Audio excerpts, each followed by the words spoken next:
নমস্কাৰ ছাত্ৰ ছাত্ৰীসকল, তোমালোকক স্বাগতম জনাইছোঁ তোমালোকৰ মৰমৰ YouTube channel study in Assamese. তোমালোকৰ সন্মুখত আজি এটা নতুন ভিডিঅ' লৈ আহিছোঁ আৰু এই নতুন ভিডিঅ'ত তোমালোকৰ জিঅ'গ্ৰাফী ইলেক্টিভৰ যি ভাৰতবৰ্ষৰ আঞ্চলিক ভূগোল নামৰ চেপ্টাৰ আছে, সেই চেপ্টাৰৰ মৃত্তিকা বা মাটি যিটো খণ্ড আছে বা তোমালোকৰ যিটো টপিক আছে তাৰ ওপৰত যিমানখিনি কুৱেশ্যন হ'ব পাৰে, যিমানখিনি কনচেপ্টৰ দৰকাৰ সেইখিনি আমি প্ৰশ্ন আৰু উত্তৰ আকাৰে বুজি লওঁ। যদি ভিডিঅ'টো ভাল লাগে চেনেলটো ছাবস্ক্ৰাইব কৰিবা। লগতে যদি আন ভিডিঅ'বোৰ চোৱা নাই, উদ্ভিদৰ বিষয়ে অলৰেডি ভিডিঅ' দিয়া হৈছে, সেইটো ডেছক্ৰিপশ্যনত লিংক আছে, তাৰ পৰা গৈ পিনে তোমালোকে চাব পাৰিবা।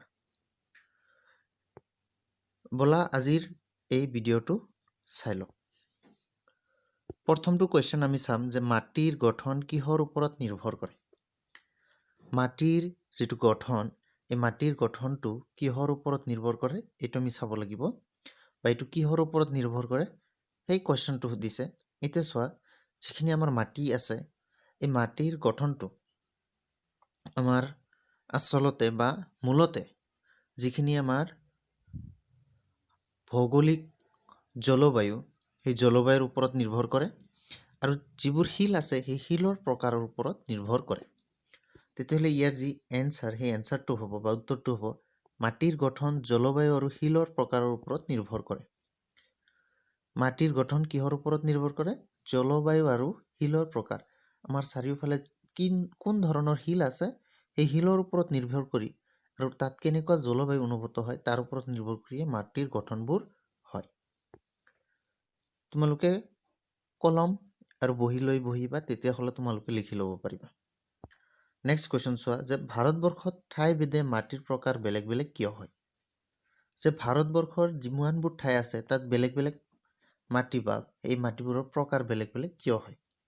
ইয়াৰ যি উত্তৰ সেইটো আগৰটোৰ নিচিনাই হ'ব, যে ভাৰতবৰ্ষৰ বিভিন্ন ঠাইত বিভিন্ন ধৰণৰ জলবায়ু আৰু শিল পোৱা যায়, যাৰ কাৰণে ভাৰতবৰ্ষৰ ঠাইভেদে মাটিৰ প্ৰকাৰবোৰ বেলেগ বেলেগ হয়।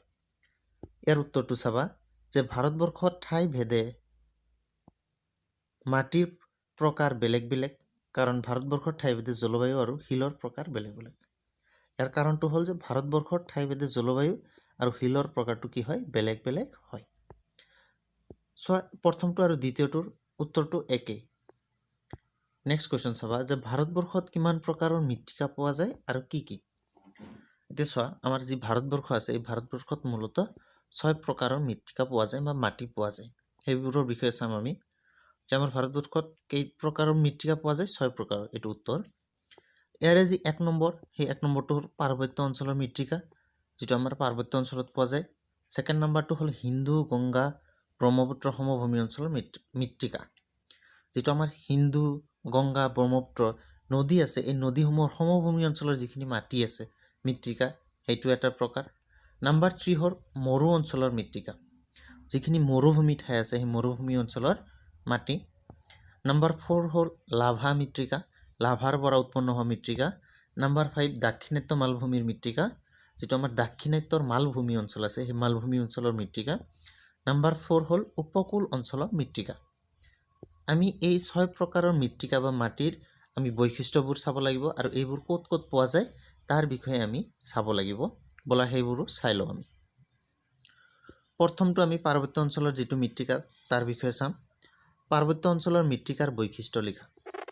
ইয়াৰ পৰা প্ৰথম এটা কুৱেশ্যন আহিব পাৰে, যে যিটো পাৰ্বত্য অঞ্চল আছে এই অঞ্চলৰ যিবোৰ মৃত্তিকা মাটি আছে তাৰ বৈশিষ্ট্য কি, এইবোৰ লিখা। ইয়াৰ যি উত্তৰ, সেই উত্তৰ হ'ব যে পাৰ্বত্য অঞ্চলৰ মৃত্তিকাৰ বৈশিষ্ট্য হ'ল নম্বৰ 1, ভাৰতৰ উত্তৰ হিমালয় অঞ্চলকে ধৰি অন্যান্য পাৰ্বত্য অঞ্চলবোৰত এই মৃত্তিকা পোৱা যায়। এই মৃত্তিকাটো ক'ত ক'ত পোৱা যায়? ভাৰতৰ উত্তৰ হিমালয় অঞ্চলকে ধৰি পাৰ্বত্য অঞ্চলবোৰত এই মৃত্তিকাটো পোৱা যায়। যিখিনি পাহাৰীয়া ঠাই আছে সেই ঠাইবোৰত এই মাটিটো পোৱা যায়, আৰু বিশেষকৈ উত্তৰ হিমালয়, যিখিনি উত্তৰৰ হিমালয় ঠাই আছে, হিমালয়ৰ উত্তৰ ঠাইখিনিত পোৱা যায়। নাম্বাৰ 2, যে পাৰ্বত্য মৃত্তিকাৰ পৃষ্ঠভাগত পাতল পলসুৱা মাটিৰ আৱৰণ থাকে বাবে উদ্ভিদ গজিব পাৰে। আৰু পাৰ্বত্য মৃত্তিকা যিবোৰ আছে সেইবোৰৰ পৃষ্ঠভাগত পাতল পলসুৱা মাটি থাকে বা মাটিৰ আৱৰণ থাকে।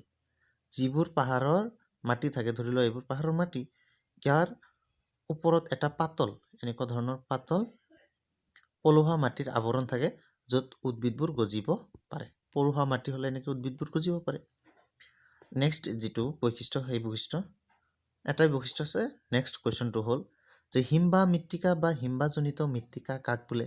ইয়াত কেনে উদ্ভিদ গজে? যে হিমবাহ মৃত্তিকা, হিমবাহ কি হয়?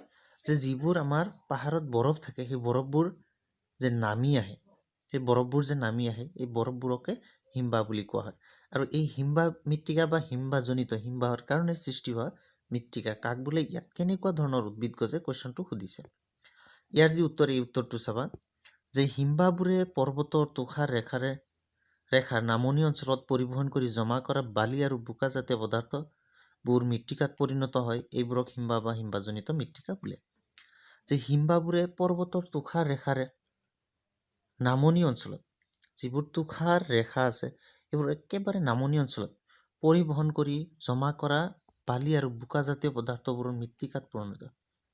যিবোৰ বালি আৰু বোকাজাতীয় পদাৰ্থ থাকে এইবোৰ মৃত্তিকাত পৰিণত হয়। এইবোৰকে হিমবাহ বা হিমবাহজনিত মৃত্তিকা বুলি কোৱা হয়।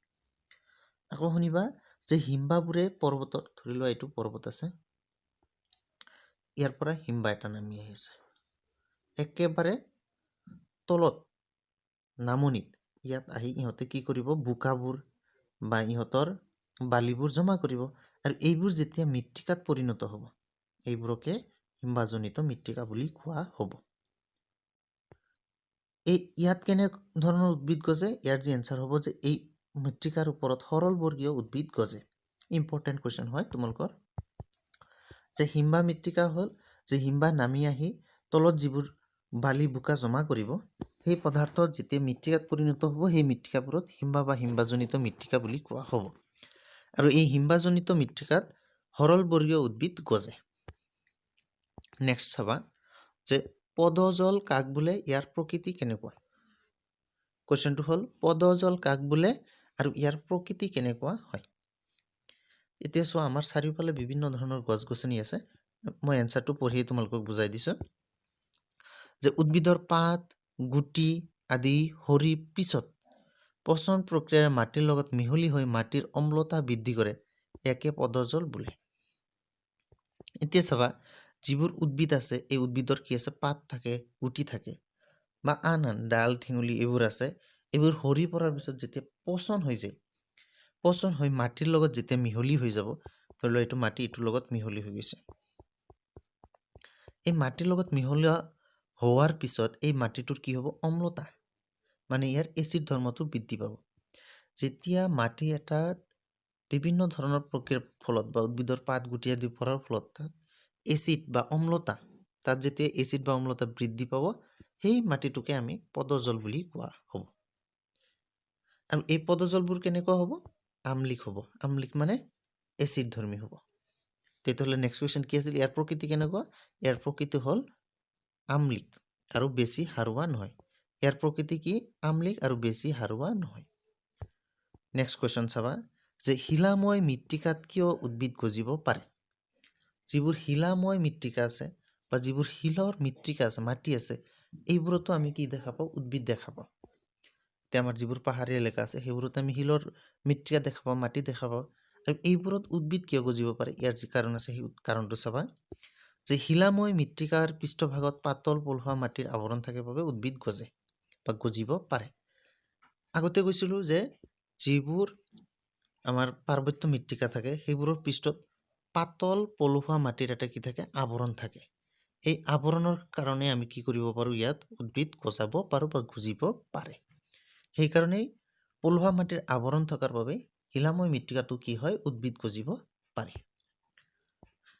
নেক্সট কুৱেশ্যন চাবা যে সিন্ধু গংগা ব্ৰহ্মপুত্ৰ সমভূমিৰ মৃত্তিকা, যিটো আমাৰ সিন্ধু গংগা ব্ৰহ্মপুত্ৰ সমভূমিৰ মৃত্তিকা আছে সেইবোৰৰ বিষয়ে। এই বিস্তৃত অঞ্চলটোত পলসুৱা মাটি পোৱা যায়। যিটো সিন্ধু গংগা ব্ৰহ্মপুত্ৰ সমভূমিৰ মৃত্তিকা আছে এই অঞ্চলটোত কি হোৱা? পলসুৱা মাটি পোৱা যায়। এতিয়া চাবা, যিখিনি সমভূমি অঞ্চল, নদীপৰীয়া অঞ্চল, নদীপৰীয়াই নহয়, নদীতকৈ অলপ দূৰত যিখিনি সমভূমি থাকে, উপকূল নহয় কিন্তু সমভূমি, নদীৰ লগতে হয়, সেই সমভূমিখিনিত কি হয়? মাটিবোৰ পলসুৱা হয়। কাৰণ তাত বানপানীৰ সৃষ্টি হয়, বানপানীৰ সৃষ্টি হোৱাৰ ফলত তাত পলস পৰে। আৰু কি হয়? ইয়াৰ পলসুৱা মাটি দুই প্ৰকাৰৰ। আৰু এই হিন্দু গংগা ব্ৰহ্মপুত্ৰ সমভূমিৰ মৃত্তিকা যিবোৰ আছে ইয়াৰ পলসুৱা মাটিবোৰ কি হয় দুই প্ৰকাৰ হয়, এটা হ'ল নতুন পলসুৱা মাটি আৰু এটা হ'ল পুৰণি পলসুৱা মাটি। এটা নতুনকৈ পলসুৱা হোৱা মাটি আৰু এটা হ'ল পুৰণি পলসুৱা মাটি। অৰ্থাৎ পৰীক্ষাত যদি প্ৰশ্ন আহে যে হিন্দু গংগা সমভূমিৰ মৃত্তিকা কেনেধৰণৰ হয়, পলসুৱা মাটি, আৰু এই কেই প্ৰকাৰৰ দুই প্ৰকাৰ, এটা হ'ল নতুন পলসুৱা মাটি আৰু এটা হ'ল পুৰণি পলসুৱা মাটি। নেক্সট চাবা যে নদী উপত্যকাবোৰত কৃষি কাৰ্যই প্ৰসাৰ লাভ কৰিছে কিয়, নাইবা নদী উপত্যকাবোৰত জনবসতিৰ ঘনত্ব বাঢ়িছে কিয়। এতিয়া চোৱা যিবোৰ নদী উপত্যকা আছে সেইবোৰত কৃষি কাৰ্য কি হয় বেছিকে প্ৰসাৰ মানে বেছিকে বৃদ্ধি পাইছে কৃষি কাৰ্যটো, বা নদী উপত্যকাবোৰত জনসংখ্যাটো কি হৈছে, জনসংখ্যাৰ ঘনত্বটো কি হৈছে বাঢ়িছে। এইটোৰ কাৰণবোৰ কি, এই দুটা কুৱেশ্যন একেই। এইটোৰ কাৰণ কি চোৱা যে যিবোৰ নদী উপত্যকা অঞ্চল আছে এই উপত্যকা অঞ্চলবোৰত সাৰুৱা মাটি বেছি পোৱা যায়, আৰু য'ত সাৰুৱা মাটি বেছি পোৱা যাব তাত খেতি বাতিও বেছি ভাল হ'ব। যেতিয়া খেতি বাতি বেছি ভাল হ'ব তেতিয়া তাত মানুহৰ আগমন বেছিকৈ হ'ব, যাৰ কাৰণে কৃষি কাৰ্যই প্ৰসাৰ লাভ কৰিছে বা জনবসতিৰ ঘনত্ব বাঢ়িছে। ইয়াৰ উত্তৰটো চাবা কেনেকৈ লিখিম আমি, যে নদী উপত্যকাৰ পাহাৰ আৰু প্লাৱন ভূমিত নতুন পলসুৱা মাটি পোৱা যায়। যে নদী উপত্যকাৰ পাৰ যিখিনি আছে আৰু প্লাৱন ভূমিত নতুন পলসুৱা মাটি পোৱা যায়। এইবোৰত কেনেকুৱা মাটি পোৱা যায়, নতুন। এই মাটি লৱণমুক্ত আৰু ইয়াত হিউমাছ থকাৰ বাবে ই সাৰুৱা। আৰু এই মাটিবোৰ কি হয় লৱণমুক্ত, তাত লৱণ নাথাকে, আৰু ইয়াত হিউমাছ থকাৰ বাবে ই সাৰুৱা, আৰু ইয়াত কি থাকে হিউমাছ, আৰু যাৰ কাৰণে ইহঁত কি হয় সাৰুৱা। খেতি বাতিৰ বাবে এনে মাটি উত্তম, আৰু খেতি বাতিৰ কাৰণে এনেকুৱা মাটি কি হয় বহুত উত্তম বা বহুত ভাল। সেইবাবে নদী উপত্যকাবোৰত কৃষি কাৰ্যই প্ৰসাৰ লাভ কৰিছে, যাৰ ফলত জনবসতিৰ ঘনত্ব বাঢ়িছে। আৰু সেইবাবে নদী উপত্যকাবোৰত কি হৈছে কৃষি কাৰ্যই বেছিকৈ প্ৰসাৰ লাভ কৰিছে, আৰু এই কাৰণতে তাত জনসংখ্যাৰ ঘনত্বটো বাঢ়ি গৈছে। নিশ্চয় বুজি পাইছা। নেক্সট চাবা, নেক্সট হ'ল নতুন পলসুৱা মাটি ক'ত ক'ত পোৱা যায়। যিটো নতুন পলসুৱা মাটি আছে সেই পলসুৱা মাটিটো কোন কোন ঠাইত পোৱা যায়, ইয়াৰ যি এনচাৰ সেইটো হ'ল অসম, বিহাৰ, পাঞ্জাৱ, হাৰিয়ানা। অসম, বিহাৰ, পাঞ্জাৱ, হাৰিয়ানা এই 4 ঠাই, আৰু আছে তাত কি পোৱা যায় নতুন পলসুৱা মাটি, আৰু আছে আমি সেইবোৰ নাচাওঁ, আমি মাত্ৰ 4টা ঠাই চাম। এটা হ'ল অসম, বিহাৰ, পাঞ্জাৱ, হাৰিয়ানা, নিশ্চয় মনত থাকিব। আৰু ইয়াত কি হয় খেতি বাতিটো বেছিও হয়। নেক্সট কুৱেশ্যন চাবা যে পুৰণি পলসুৱা মাটিত কিয় সঘনে সাৰ প্ৰয়োগ কৰি থাকিব লাগে। এতিয়া চোৱা যিখিনি পুৰণি পলসুৱা মাটি আছে সেইবোৰত কিয় সঘনে সাৰ প্ৰয়োগ কৰি থাকিব লাগে। এতিয়া চোৱা যিবোৰ পুৰণি পলসুৱা মাটি আছে সেইবোৰত পলসুৱা বা সিহঁতৰ সাৰুৱাটো কমি গৈছে, বা সিহঁতৰ সাৰটো কমি গৈছে, যাৰ কাৰণে সিহঁতক কি কৰা হয় সঘনে সাৰ প্ৰয়োগ কৰি থাকিব লগা হয়। ইয়াৰ যি উত্তৰ সেই উত্তৰটো চাবা যে পুৰণি পলসুৱা মাটি তুলনামূলকভাৱে কঠিন। যিবোৰ পুৰণি মাটি আছে বা পুৰণি পলসুৱা মাটি আছে সেইবোৰ তুলনামূলকভাৱে কঠিন হয়, আন মাটিতকৈ কি হ'ব কঠিন হ'ব। দীৰ্ঘদিন বৰষুণৰ প্ৰভাৱত ইয়াৰ ৰাসায়নিক পদাৰ্থবোৰ অপসাৰিত বা দ্ৰৱীভূত হোৱাৰ ফলত এই মাটিৰ উৰ্বৰতা হ্ৰাস পায়। আৰু এটা কাৰণ কি যে দীৰ্ঘদিন বৰষুণৰ প্ৰভাৱত, বহুত দিন বৰষুণ হোৱাৰ প্ৰভাৱত ইয়াৰ ৰাসায়নিক পদাৰ্থবোৰ অপসাৰিত বা দ্ৰৱীভূত হোৱাৰ ফলত, আৰু বহুত দিন বৰষুণ হোৱাৰ ফলত তাৰ ওপৰত যিখিনি ৰাসায়নিক পদাৰ্থ থাকে সেইবোৰ অপসাৰিত হয় বা সেইবোৰ দ্ৰৱীভূত হয় পানীৰ লগত, হোৱাৰ ফলত এই মাটিৰ উৰ্বৰতা হ্ৰাস পায়। এইবোৰ যেতিয়া গুচি যাব তেতিয়া এই মাটিৰ কি হয় উৰ্বৰতাটো কমি যায়। সেয়ে পুৰণি পলসুৱা মাটিৰ উৰ্বৰতা ৰক্ষা কৰিবলৈ সঘনে সাৰ প্ৰয়োগ কৰি থাকিব লাগে। সেয়ে আমি পুৰণি পলসুৱা মাটিৰ যি উৰ্বৰতা এইটো ৰক্ষা কৰি থাকিবলৈ সঘনে আমি সাৰ প্ৰয়োগ কৰি থাকিব লাগে। নিশ্চয় বুজি পাইছা। নেক্সট কুৱেশ্যন চাবা যে পুৰণি পলসুৱা মাটি ক'ত ক'ত পোৱা যায়।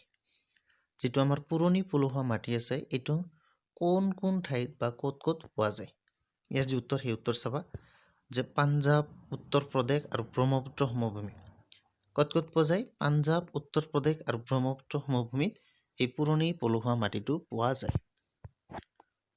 নেক্সট চাবা যে উপকূল অঞ্চলৰ যি মৃত্তিকা আছে এইটোৰ বিষয়ে চাম। এই উপকূল অঞ্চলৰ মৃত্তিকাটো কি হয়, অঞ্চলভেদে এই মৃত্তিকা বেলেগ বেলেগ। যিটো উপকূলৰ মৃত্তিকা হয় এই উপকূল মানে সাগৰ মহাসাগৰ উপকূলত যিখিনি থাকে, আৰু এইটো ঠাইভেদে বা অঞ্চলভেদে বেলেগ বেলেগ পোৱা যায়।